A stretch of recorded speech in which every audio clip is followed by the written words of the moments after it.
Welcome back. ગોંડલના ગણેશ જાડેજાને કોર્ટમાંથી મોટી રાહત મળી છે અને રાજુ સોલંકીના પુત્રને માર મારવાનો કેસ હવે પૂર્ણ થયો. બંને વચ્ચે સમાધાન થતા કોર્ટમાં કેસ પૂર્ણ થયો છે.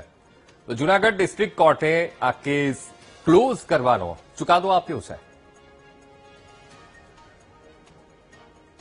આજ મુદ્દે સંવાદદાતા જય ફોનલાઈન પર. જય, ગોંડલના ગણેશ જાડેજાને કોર્ટમાંથી મોટી રાહત, રાજુ સોલંકીના પુત્રને માર મારવાનો કેસ હવે પૂર્ણ. જય જી ચોક્કસથી જણાવજો કે જૂનાગઢમાં ગણેશ જાડેજા અને રાજુ સોલંકીના જે પુત્ર છે તેને માર મારવામાં આવ્યો હતો. ગણેશ જાડેજા દ્વારા એ સરકારી કેસ હતો. હાલ તો આ જે ગણેશ જાડેજાને જામીન પર મુક્તિ મળી હતી.